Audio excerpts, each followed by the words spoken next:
Okay,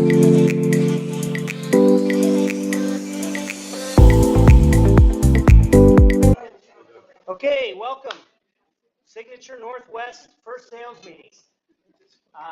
If you guys need to step out and go to the restroom, there's another entrance. Please do that because we are filming for the people on the thing. Maybe you have a seat.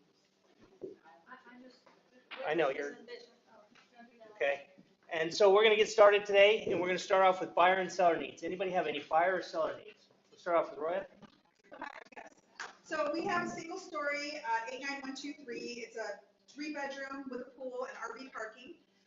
It is listed, they just did a price improvement, so it's $440.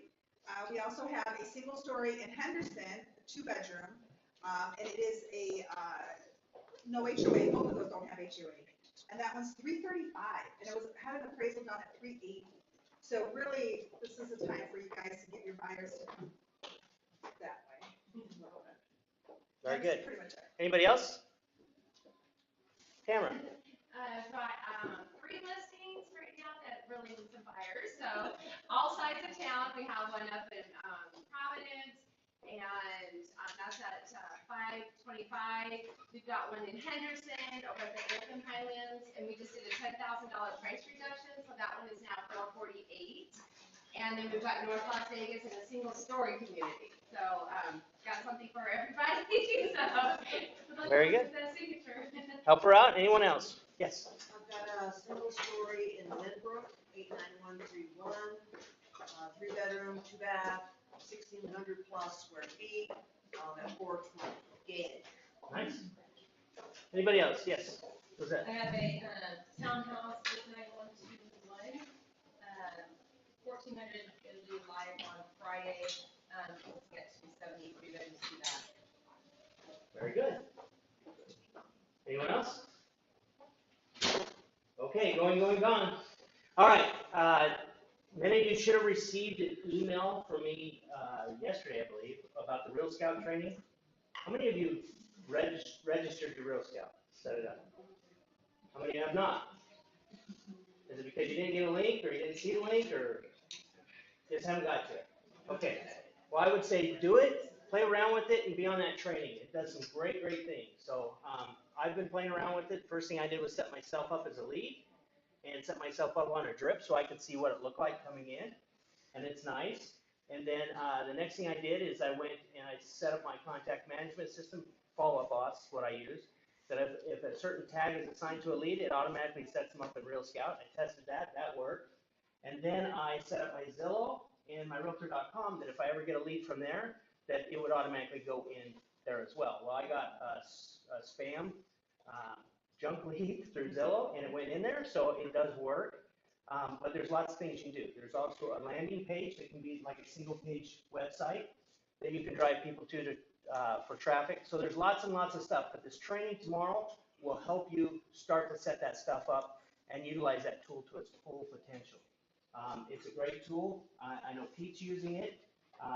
A lot of people are playing with it, talking with their clients about it, and getting good feedback. So hopefully you guys will find it as valuable as the others are and utilize it. If you don't see the link or you have trouble finding it to set it up, send me a message in the app and I'll resend you the link. Okay? And we'll get you set up. Also, the Real Estate Academy. Who's been through the Real Estate Academy before? Okay? We are teaching that next week, Monday through Friday, 8:30 to 5. I still have a few more openings. If you're interested in attending that, please shoot me a message in the app as well, and I'll get you signed up for that. So, in Spanish Ridge. So it'll be all week. You get to work with me. We'll go to work and start prospecting, and I'll teach you everything you need to know about real estate. It's a great place to get your business started. It's a great place to get your business jump started if you've been down in this market. Okay? Any questions? All right. So, this is a little bit of an awkward setup. We got our projection up here and stuff, and we're all back here. So it'll take you a little getting used to, but we'll get it. We're going to start off with our mortgage moment with Tony. See you. Morning all, Happy New Year. Is it too late to say Happy New Year? Nope, it's always good. All right, it's all good. I want to talk a little bit about the market. Obviously, interest rates are a hot topic, but a little bit more about what we can expect as we go through the year, as the year progresses. Done my research on this. There's different opinions out there. We're all familiar with that. But what's pretty clear is that inflation is going down. We know that.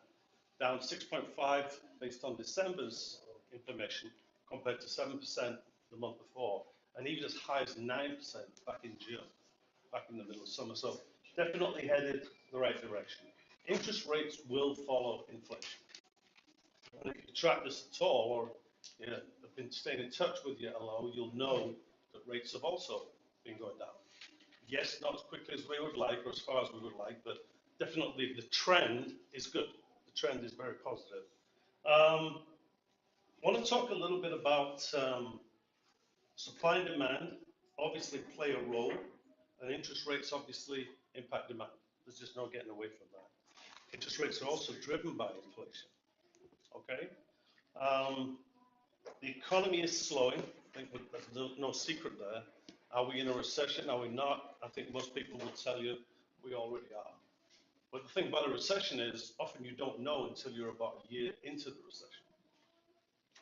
So often by the time they make the announcement, we're already well into it, and maybe even making strides to come out of it at that point. Okay? A lot has been spoken about buy downs, and bear in mind that the buy down, yes, there's a buy down that's paid by the seller, but the buyer on a property also has the option of a buy down. And I believe at the Green Valley meeting last week, it came up that a 1% cost will get you a quarter point lower rate. I think based on pricing today, a 1% cost to the buyer will actually bring your rate down by closer to half a point. So big difference there. If you combine that with a seller buy down, 3-1 or a 2-1, it can make a significant difference in the monthly payment. Okay? Just as an example, 6.5% on a $400,000 loan, look at 25.88 principal and interest, 5.5%, 2,271. So there's a drop there of over $300. 4.5% down at 2,027. So the buy down is a big factor, and I think it will continue to be certainly for the next few months until we get rates to a level that we're more comfortable with. Let's put it that way. Okay. The other factor which is impacting our market, and I think it will continue to do so, is the builders are not taking out as many permits. They've slowed down. Now, the reason for that, well, I suspect that they've learned a lesson from 2006 to 2009. Let's hope so. When the market was flooded with properties, and obviously that had an impact on values also. So less permits. Yes, that's having an impact on inventory, but I also think it's going to affect values as well because there are less properties out there. So I don't see a crash. Will we continue in this trend we are right now? Probably yes, but I think there's a chance we could see 5% by the end of the first quarter, maybe into the second quarter. Okay? So overall, to summarize, housing forecast, lower inflation, recession-like slowdown, incomes increasing to help affordability, tight inventory, rents still expensive and rising. I think we've all experienced that one way or another.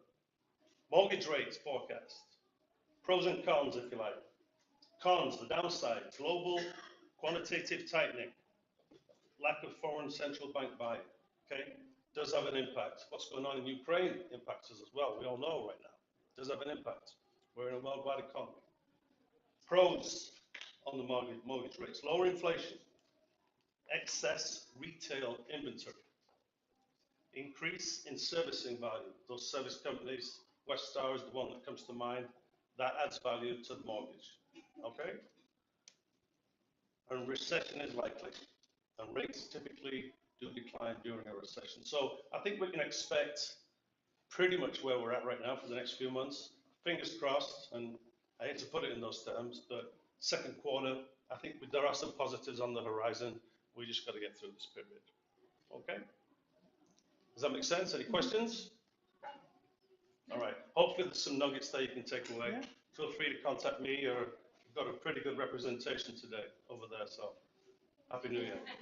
Good to see you. Thank you. Thank you, Tony, and thank you, Prosperity Lending. We really appreciate your partnership, for sure. They help us get a lot of deals closed and work very diligently in communicating with us and working with us to help put on events and bring good information to you guys. How is the market out there? However you want it to be, right? Are you seeing more sales? Yeah, there's been a change. Yeah. It's So- starting to take off, in my opinion. It is, and that's where I was kind of going with that. Sometimes we get into our head and we start to feel like the market's this, we buy into it, we listen to the media, we listen to all that stuff as well. But we're seeing more escrow openings right now. The end of the year, there was a mass rush of closings. I mean, I heard rumors of some of the title companies being delayed on getting commission checks out. So it is picking up, and a lot of that is because people are starting to settle into this as kind of the new normal. And it is, it's really a normal market. Why does it feel so slow or lethargic or like it crashed on us? Just came off of a whirlwind. We came off of a whirlwind, record numbers, right? And it came to a screeching halt immediately. And so that gave us that impression of that. But I'm telling you, please don't buy into that. Continue to do your daily activities, make your contacts. There are people buying and selling every day, and you just need to go out and get your fair share. Okay? And if you need any help with that, let me know or let us know. I'm still open to sitting down with you guys and working on your business plan for the year. Just send me a message in the app, and we'll schedule a time that works for you, and we can sit down on a one-on-one call and just talk about you and your business and how we can help you get there. Again, if you really want to jumpstart your business, be at the Spanish Ridge office on Monday at 8:30, and let's kick it off with the academy and really get your year going. Okay? All right, with that, I'm super excited for your speaker today, which is Pete Torciello. Many of you know him. He was with us for a lot of years. It was our #1 agent for a lot of years, and he went out and tried to do his own thing for a bit. Killed it with that too, but we begged him to come back, and here he is. He is running the Sky Canyon office up there. If you haven't been up there, it's a beautiful office. Stop in and say hi to him. But we're super excited to have Pete back, and he's going to share with you some stuff. I'm not sure what the topic is. It's a surprise. So we didn't plan this. All right. It's a great segue, Perfect. because what I'd like to talk about this morning is a little bit about goal setting for 2023. It just seemed like an appropriate topic, not only to start the Northwest, what is this? It's your screen. Oh, okay. No one's ever said they couldn't hear me before, so. To start in January here for the new year, but I'm feeling what Brandon was saying too. Anyone seeing homes that have been sitting for 161 days, you show the house and all of a sudden there's 2 offers on it. Like that's a new thing, right? It seems like. So things are moving and shaking, and I thought an appropriate topic today would be setting goals and realistic goals for this year. It's really easy to get stuck in the market is slow. What can I do? What can we do? So I'm going to help today a little bit about what you can do in terms of setting goals and how to achieve them. We hear a lot about goal setting when it comes to CE classes and things like that. This is more of a conversation. That's more of my style. But how many people are goal setters in the room? Who likes to set goals? Okay. Don't be shy. Who doesn't? Who just wings it? Be honest. That's probably most of us, But I think setting goals is important. But too often, I think we set goals that are too lofty, is my opinion, when we set goals in this career, in this industry. So I'd like to, mention it. We have a bullet points here, but I don't know if you can see it. So I'm just going to kind of go off my notes. Try to break down your goals by month or by quarter, by the half year, right? It keeps you on track, in my opinion, and it's less discouraging when you're not hitting the big goal, right? You can always adjust along the way. We need to be adjusting along the way. It doesn't matter where you are at in your career, if you're just getting started, if you're a top producer, if you are a seasoned agent that needs a boost, the market took a, you know, baseball bat to our knees in the second half of last year. So those of us who had goals that were pretty lofty at the start of 2022, well, that changed like midway through, right? So we have to be fluid with that and react and adapt to the market conditions and the market changes as it fluctuates. So another thing I want to mention about the type of goals that you're setting is set your own goals.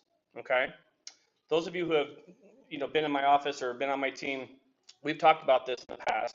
I see some of my favorite people here. It's easy to get sidetracked, especially with social media, on what everybody else is doing.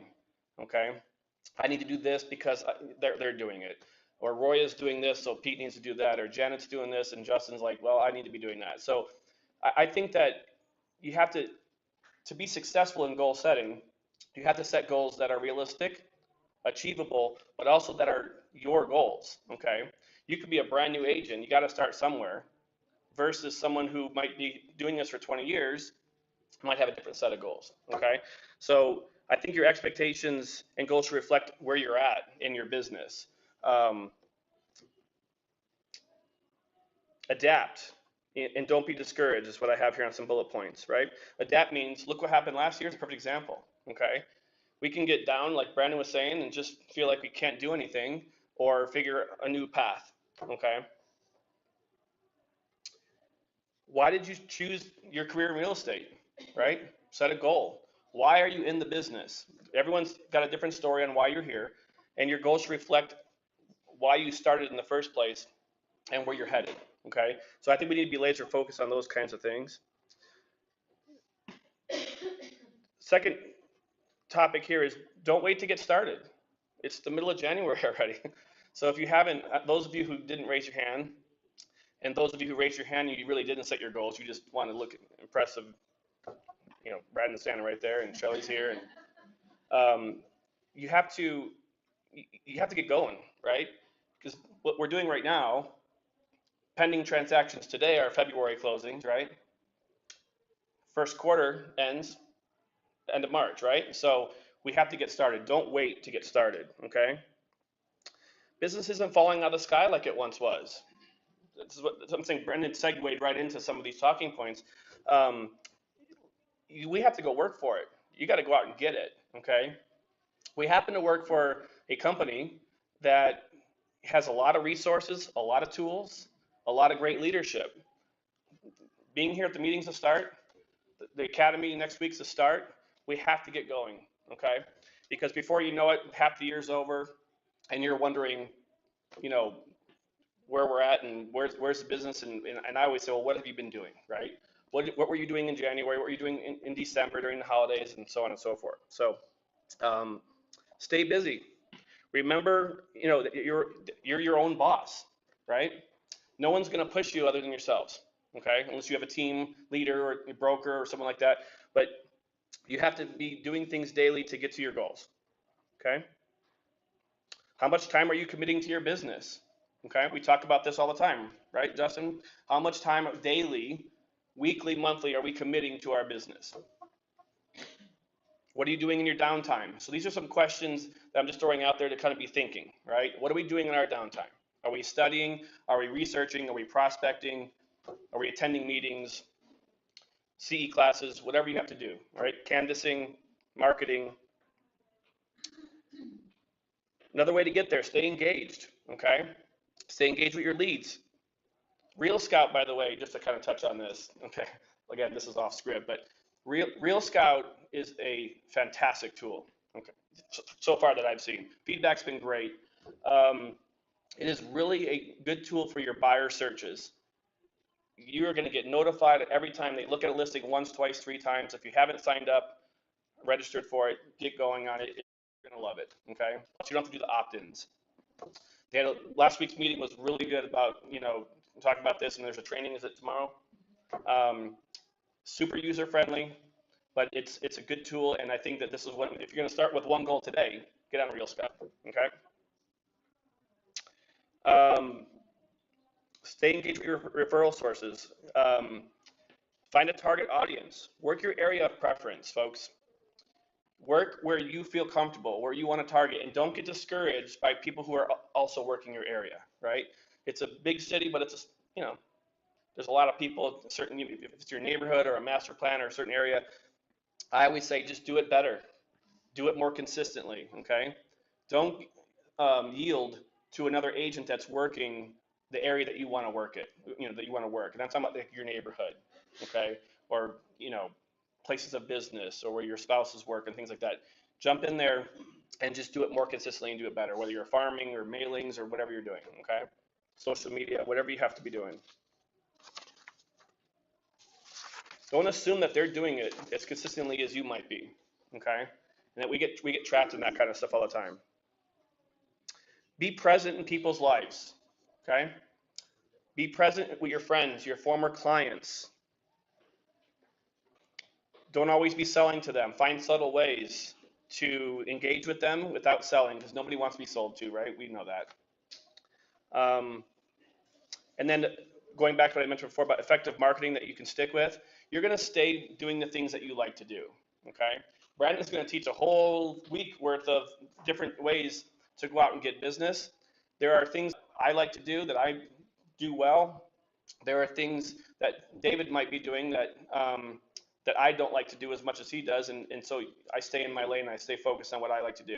Because if you're doing things that you don't like to do, you're probably not going to stick with it. That's the reality of it, okay? And if you're not sticking with any one of these things, you're probably not going to hit those goals or reach those numbers. Reinvest a portion of your closings back into your business. I mean, I think it seems like it makes sense, right? But how many of us are doing that? Whether you have one closing or 50 closings or 100 closings in a year, you have to take a portion of that and reinvest it back into your business. We work for a 100% company, okay? It's okay to have overhead, because that commitment and reinvesting into marketing and prospecting and all the things that you might want to be doing is important for the next transaction. You got to have your eye, focus moving forward. That's all I have from that standpoint. Any questions or thoughts on goal setting? Anyone want to mention some goals or things that they're doing similar to what I'm talking about? I have a question for you. So Yep. You've always been a top producing broker agent. This year, what are you setting for yourself, and what habits or daily, weekly habits have you set up for yourself in the last 2 weeks? Well, I've been planning for months, Yeah. Shelly. Come on now.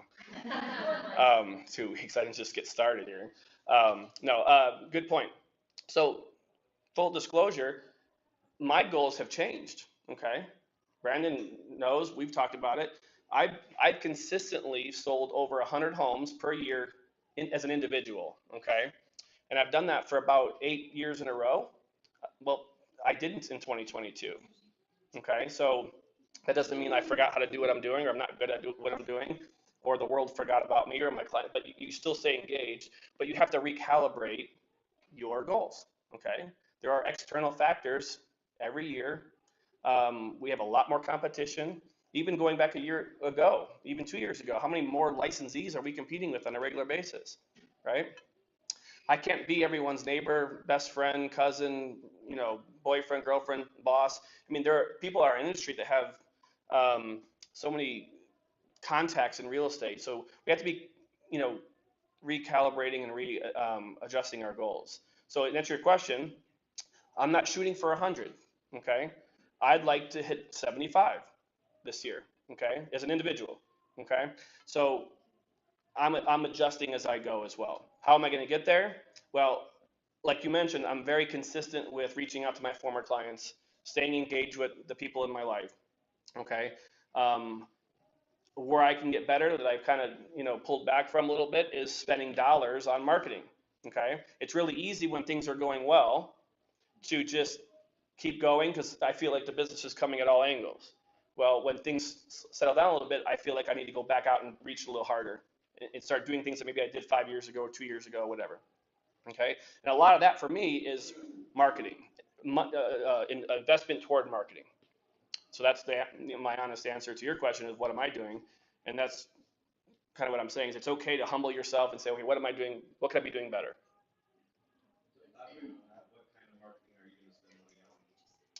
Um, I'm a little old fashioned, so I'm a little old school. I love mailings and you know that type of marketing. I do a lot of SOI marketing, which is a financial commitment as well. But I'm talking about reaching new. You can only rely on your SOI.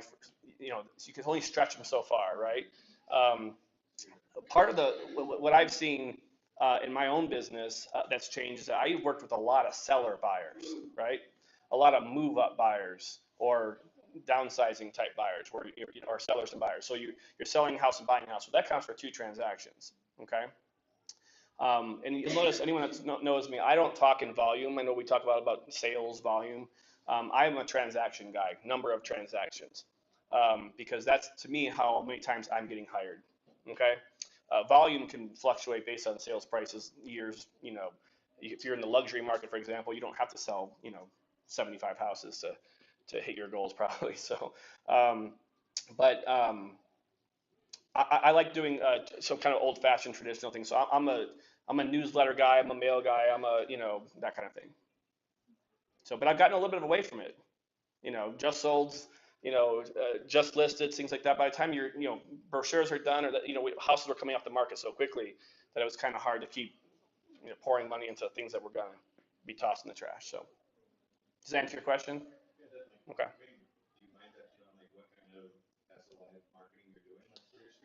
Yeah, I mean, I'm happy to share. So I don't forget a birthday. Okay, so to an annoying degree, I'm sure. Every one of my clients, referral people, advocates. Don't only look at your clients, look at your advocates. Who's got megaphones out there, right? I want to hand as many megaphones shouting my name, to everyone. So I take care of them. So birthdays are big.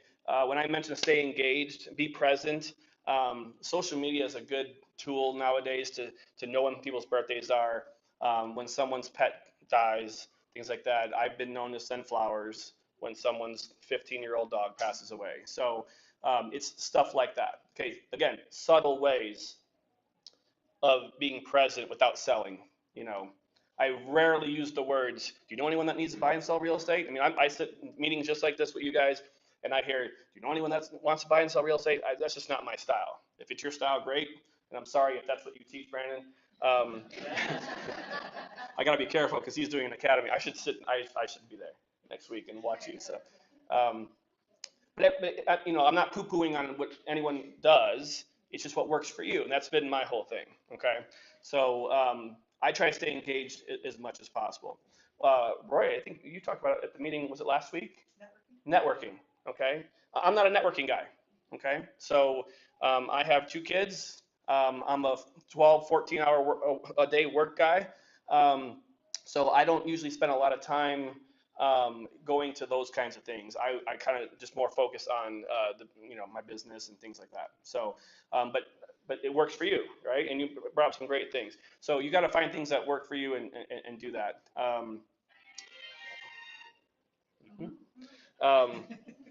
And with that, Can you speak to work-life balance? I mean, 'cause when No. I first you don't want, you don't. I mean, you've changed a lot. No, I have changed a lot. When I first met you, it was 24/7, full Yeah. ahead, and you're not that. No, I'm not. I do work smarter than harder now. I delegate more. I'm okay with handing leads to my team, and not worrying about that. There was a time that I just was so focused on goals that if I wasn't eclipsing my own goals, then I was failing. And I'm more mature now, and thank you for bringing it up because it's true. I was a monster. Janet's laughing. Janet, you don't have to be so obvious about it. David knows, right? I'm better now, right? Yeah. So I used to be 24/7. I mean, you could find me one of 2 places, at the office or at my home office. No vacation, 7 days a week, that kind of thing. But life changes a little bit. You get a little bit older. Kids get a little bit older. You start realizing what's more important. COVID, I think, happened, and I think we had a forced pause, and I think that mattered to me a little bit. But I had a great year last year. Okay, so even through half the year being bad, my numbers were on par where I thought they should have been, honestly. Um, and this year, and that's why when you brought that up, I've been slammed to start the year. Okay. Um, Getting things under contract's been a little bit harder than it has been, but sellers are calling, buyers are calling, buyers are searching. When I say getting things under contract, the buyers are really picky right now, really picky on both sides. So if you're a listing agent, I'm getting a lot more activity than we were on these listings. And I'm talking, it's only been 2 weeks into January. Like Christmas trees came down and people said, let's go look. But they're not pulling the trigger. So and even with my own buyers, I'm banging my head against the wall because it's like, you keep moving the goal line on yourself. But to what Tony and Shelly are saying, I mean, you almost got to understand what's happening. And that's why I thought this was a good topic, actually, because it's really, and I've been talking to a lot of realtors, and everyone's got the same response. Everyone's really like down, and understandably so. But when they asked me to speak today, I thought this would be a good topic because you can make it, who mentioned that, you make it what it is. Was it Tamara or someone else? You make it what it is, right? If you're projecting that, yeah, maybe that is the case. But I also think people are kind of conditioned to the sitting back and waiting for it to come to you. I think you got to go get it. Okay. I have a little thing that's in my house. And it says, don't wish for it, work for it. And I think that applies to real estate more than, I mean, that can apply to anything, but I think it applies in real estate more than anything. So when I say don't, give in to your neighborhood and areas, I've had a target on my back for a long time. And people coming after me saying, well, why does he get all the business in this area or this neighborhood? Why should he have it? And what I mean by that's on social media, right? And anyone that's been a part of that, it's hard when you're producing and you're getting referred, and then other people who are realtors or friends of realtors, they come at you. And like I said, you stay the course and you work harder and you're consistent about it. But I always believe that those are the wish for it people. Well, I wish what he had, oh, I wish I could be busy, or I wish I had that listing, or those buyers. Well, what are you doing to work for it? And that's kind of how I operate, if you will. If you do farming, I do, yep. can you tell us a little bit about how you farm? So when I mentioned to you that I got away from it a little bit, so as you mentioned, I managed the Signature office in Providence for many years. And then Providence was a growing neighborhood, and I hammered it. I lived in the area, and I hammered it, and was successful with it. Then Sky Canyon opened, right? So we had 7,500 rooftops in Providence, and now we have, I don't know how many rooftops in Sky Canyon, but it just kind of doubled. And I never focused on one subdivision. It was just like, well, it was one master plan. Now it's two master plans. And it's like, well, now the zip code's this way and the houses are over here. So now it's this. And so it got overwhelming and expensive to farm. Okay. So in answer, one of the questions was, I think it was you, Shelly, that says, what am I doing differently this year? I'm going back to picking smaller target audiences and hammering it. Okay. Going back to your question, I want to focus on seniors. I know people don't want to, but when I say seniors, maybe not the younger crowd. I cater to and appeal to that type of clientele because they value what I offer, I think. Whereas some younger people might be clicking away and YouTubing and videoing. Sorry about it. It's the first time I've been on camera in 20 years. But I'm not TikToking all over the place, so I'm a little bit old school when it comes to that. So I want to market, instead of blanketing an entire master plan with 15,000 mailers that go out, I want to start going back to targeting a certain audience and hammering it the way I used to. That's my adjustment going into this next year. Signature allows me to do that. He mentioned I stepped away to kind of go on my own, and it's not fun. It was good for a while, but I'm glad to be back. And the support that I have here allows me to go do those things. So I'm really happy to be back. So thank you guys for having me back too. It means a lot.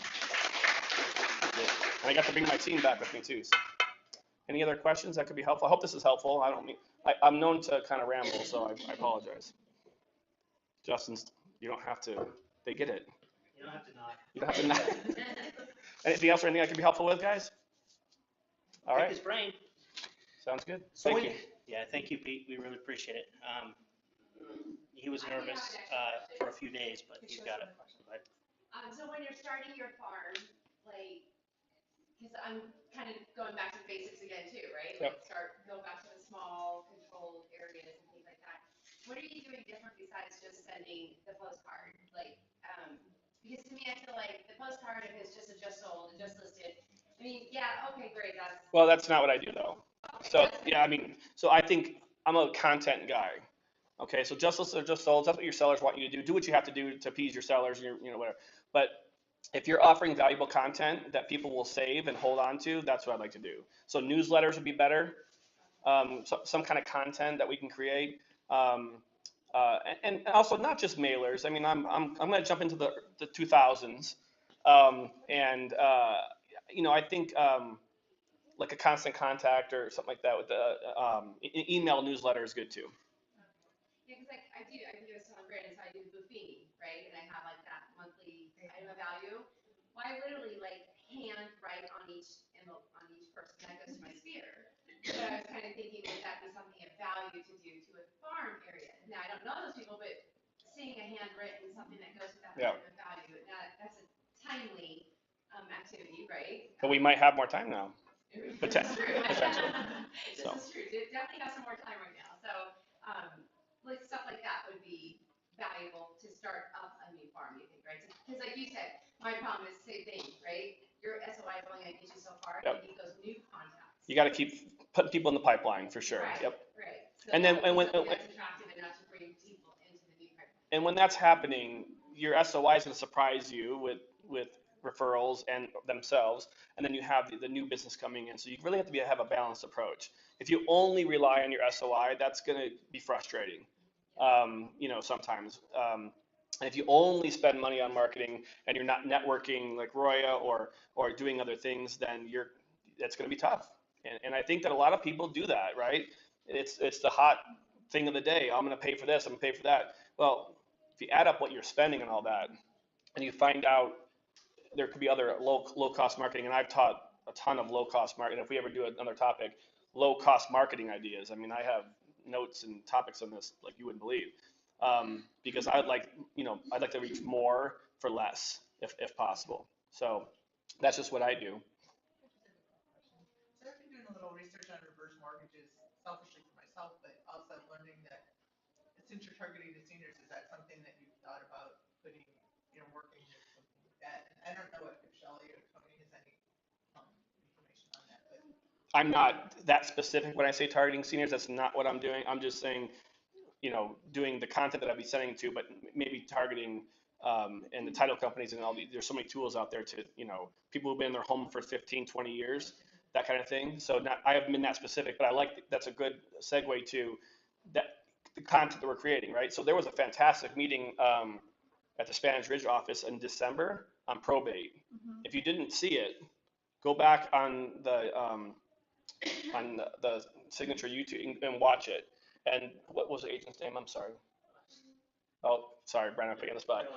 But that gentleman, is talking a lot about what I'm talking about, and he just focuses on probate, and very informative. And it's like that's exactly what I'm talking about. Find something that you're comfortable in. He's a perfect example. Something you like to do. He sticks to that target audience, and he's not, starving. Steve Hoops, okay. So it's great to go back and to watch that. So again, I say know your audience. So you were mentioning about some things that I've done. So when my kids were in elementary school, and they're older now, I was at the school all the time, talking with parents, volunteering. My wife was on the PTA. I would engage with the teachers a lot and things like that. And so a lot of business came through my contacts at the school. So it was networking without networking, right? So, and I wasn't selling, it's just being present, like I mentioned. Well, they're not there anymore. I'm not there twice a day at the school, and it'd be kind of creepy if I was doing it at the high school, I think. So, So with that, I have to adapt, right? Now I'm looking for other things to do, but it's easy to get sidetracked. But it's also okay to evolve your marketing, or like Tamara's saying, to go back a little bit. What has worked for you in the past? Okay. I think the last 5 years have been very easy to get sidetracked on the investment into your business and marketing because things kind of were falling out of the sky, I felt like. Okay. So that's how I would answer that. So that's a great question, but I would find things that I'm comfortable with, things that I like. Okay. Someone had mentioned about things that I do. So I do a teacher appreciation thing every month on social media, in Facebook groups near where I live, and we nominate and honor teachers. Okay. And I just got a listing Friday, and I sat down with them and said, "How'd you hear about me?" Because I always want to know how I'm tracking that, like what's working, what's not working. She mentioned a couple of things, but one of the things that stood out was, I see you with the teachers, doing the things with the teachers, and it really struck a chord. She's a military family, and you think military, a lot of people focus on the military, marketing and things like that, but this is a military family that came to me via my teacher appreciation efforts, right? So you just never know, but it's the consistency. I've been doing that for 5, 6 years now. Every month, the investment into doing it, several $1,000s a year in doing so. I do a appreciation event for all my clients and advocates at the end of the year. That's an investment. But there's lots of things I do, but I kind of do old school things and things that are present in their lives, if you will. That's my biggest version of that. Can you talk about your client appreciation party that you do? Because I think it's very unique, just knowing how you throw those and how you've done them over the years. Yeah, so I don't call it client appreciation. So people call it client appreciation, and a lot of people do client appreciation stuff, right? Mine's just an appreciation night out, really, because it's not just clients, it's lender partners, it's title people, it's home inspectors, it's advocates, for past clients, neighbors, whomever, right? It's a thank you at the end of every year, and it's done on a very large scale. So we get about 100 to 150 people. I know a lot of you guys have been to them, some of them, and it's like, right, it's wedding style. It's giveaways, it's a party, it's let loose, and people really enjoy it. There's no selling, there's no sponsors. It's just my way of saying thank you. And I don't do it for the people of that year. I send invitations out, and my wife gets really nervous from a budget standpoint because we're told we have this much budget, and we're told that this many people will fit in the room, and I'm sending out 800 invitations. But I'm reaching people who don't live in Las Vegas. That way they know that I'm still thinking of them, right? Just because I sold your house in 2014 doesn't mean I forgot about you, okay? Because they're also sometimes moving back, or they have family and friends here. I work in the northwest part of town a lot, so a lot of military families are coming back and forth, or they refer me to other military families. So that's a good way to stay connected and being present, right? So I work with a local florist that I use regularly, and we're sending flowers all the time for people's babies, and a lot of sympathy stuff too, but it means a lot to people. You ever think about writing just a handwritten card, like going to the store and buying a card and sending it in the mail versus when something happens, unfortunately, and everyone's posting on social media, I'm sorry. How many people are sending the card, right? Something to think about. Sets you apart, right? Don't put a business card in there. Don't sell, just send. And by the way, if you are genuinely authentic with these approaches, that's what works typically. Do you want me to teach the class on Monday? No, because you tell him not to ask for the business. Oh, okay. No, but he brings up a good point, because over the years, he's conditioned his database to know he's in real estate, and that he works by referrals, right? So you got to start somewhere. You can't just start sending things or not tell people you got your license and hope that they send you business. So he's conditioned them over time. So now he's in this position where he can reach out, and they know it's Pete, the real estate guy. They know what Pete does. They know who he is. And so once you condition your database and your people to that, then it's really you're just connecting with them. and he's doing it on a regular basis. And then he's also looking for other opportunities to connect, and that sets it apart. And the majority of the people I've sat down and worked on their business plan, the number one way they get business is, guess what? From their sphere. Almost every one of us get business from our sphere.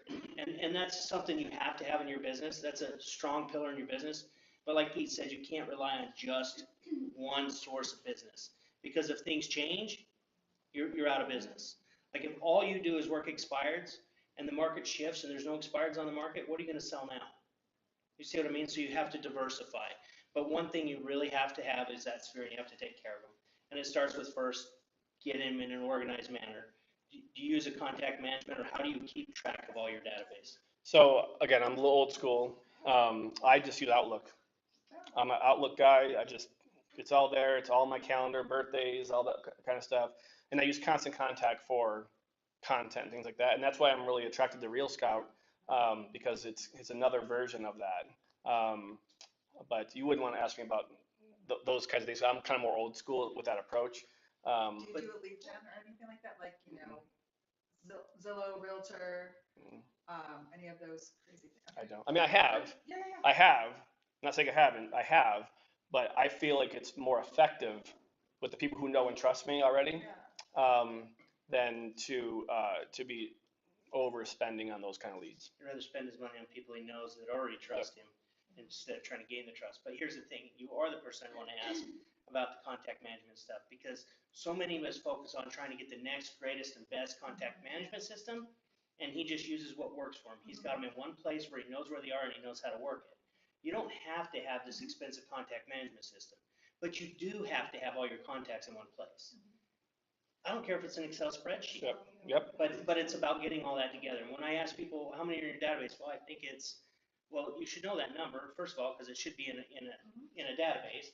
And then where do you keep them? Well, I got them in my phone, I got them in Facebook, I got them over here. That's not a database, right? Those are not the people you're going to market to. How can you be effectively marketing to people on a consistent basis if you don't have it in a place? So I met one time with another really well-known top producing agent in town here. We went to lunch just to kind of share ideas. This is a couple of years ago. And she comes in and had a folder like this, and papers were all flying out of it and things like that. And I said, what are you doing? What is that? She's like, oh, these are all my leads. And I naturally grabbed, but we laughed because she had the same thing I do. So I get a seller lead, and I immediately print the tax record, and I put all my notes on that, and then I put them in my Outlook, things like that. But I still go back to that folder for my follow-ups. It's the most ridiculous version of it, but it works for me because it's front and center. I'm a to-do list guy. Cross it out, touch and feel it kind of thing. So that's why the goal setting, right? Just get it on paper, a dry erase board, put it on a mirror in your bathroom, just what your goals are for that week, that month, that quarter, whatever, and work for it. I do the same thing with my kids. My 14-year-old's a freshman in high school. Are we going long? I'm sorry. And he had a really, really rough start to his freshman year of high school. And I put I made him write down his grades and the date, and I put it on his mirror in his bathroom so he has to stare at them every single day. And so it's present in his, so he sees it, okay? And then he doesn't want me talking about it. Then I said, well, shut me up. We'll put the A's up there, too. And by the way, it worked, honestly, if you want to know it. He improved as a season. Well, he's got work to go, but he improved. So even if it's that type of goal, right, that's kind of the top of the goal. And with the start of the year, I think that if you take anything away, just go home or stay here or do whatever you want and put it on paper or wherever you like to see it and work toward it. Because it doesn't have to be a bad year, folks. It does not have to be a bad year. I already feel, that's what Brandon mentioned, I'm already feeling it changing. Tony mentioned it, right? It was a shock to the system. Oh, there you are, Tony. I'm sorry. I thought you were back there. It's a shock to the system. All of a sudden, these homes aren't flying up the market as fast, and people are pulling back. Well, people aren't going to sit on the sidelines forever, right? If you want to, move up for more space or take that job relocation or get your divorce, you can do those things and we gotta go find those people and sell their houses, right? They're not gonna sit on the sidelines forever. Same thing happened if you remember in 2020, same thing happened, right? People stopped and then they went back right away again. So I think we're in the same thing. Rubber band stretches out, kind of retracts, and now we're starting to stretch it again. That's how I look at it. November, October, different feel. Holidays into January, phone's been ringing off the hook. Or that's probably a dated term, but you know what I mean. See, I told you I was old school. So, all right. I don't want to go too much longer, but thank you. Thank you. We'll let you off. Yeah, thanks. Okay, who drove in from Henderson today? Nice, thanks for coming up. And how was that drive? Good. It wasn't bad, right? Clear your head, good time. Well, the good news is you don't have to rush out of here. You can stay here and work today if you want to. You'll notice it's probably a little cooler up here and a lot more windy.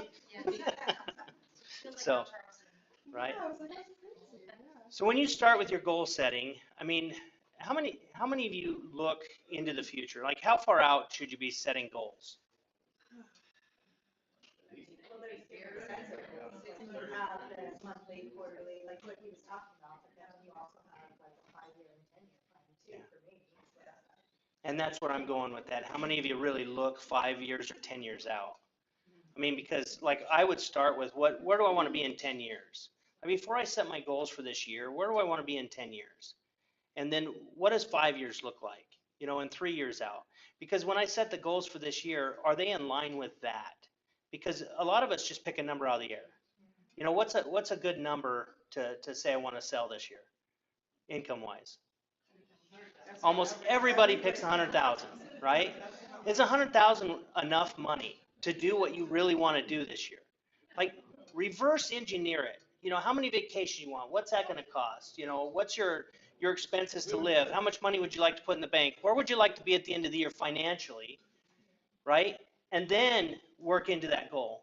And then work into what activities need to happen to achieve that goal. And then how do you achieve goals? You've got to do the work, but you don't do the work today. You do the work consistently over the time, right? And it's little things over the year that's going to help you achieve that. What happens is we wait and wait and wait until what? Our business gets tough. We're short on money. We have to make money, and now we're panicked, and now we're pushing. And it's a bad place to work from when you're stressed out about money. You know, I see a lot of people get into real estate, and it's an up and down cycle, right? We're either making or not making money. Why is that in sales? It's the same thing as a New Year's resolution, right? You probably heard the gym this morning in the overhead. The gym's full right now, but in a few months it won't be, right? Why is that? It's because they start to do it and they put in the activities and then they start to see what? Results. And when they start to feel better and see results, what happens? I don't need to go to the gym because I feel good. I'm healthy, right? It's the same thing in our business. We start prospecting, pushing, looking for business. We start to get it. It starts coming up. Well, we don't have to prospect because we've got business. We got closings. We've got to focus on this stuff. All of a sudden, this stuff closes, and guess what? We're back to square one. Because what we do today, we get paid for 30, 60, 90 days down the road. It's the consistency over time that we've got to strive for. Well, in building your goal for the year that aligns with your 5, 10-year plan, and then you reverse engineer that to the activities you need to do. How many people do I need to talk to on a daily basis to achieve that? And all we have to do is do that. And we don't do it. Why? Because it seems so simple, it can't be that easy to do that. But yet it is. And so we'll sit down and we'll wait and we'll say, okay, I'm going to prospect an entire day. So I'm going to spend 8 hours on the phone. Has anyone ever spent 8 hours on the phone? I see it, and it's brain damaging, right? I don't have that much energy through the day to be that sharp. So if I do an hour or two a day in the morning when I'm feeling fresh, and I do that every day, I'll achieve those same goals, but I'll be fresher to do it, and it'll actually come easier. And then you just get that stuff out of the way in the morning, and then let the day go how it's going to go. I have a saying that I say, own the morning, and the rest of the day will follow. Just own your mornings. Use your mornings for building your business. prospecting, generating.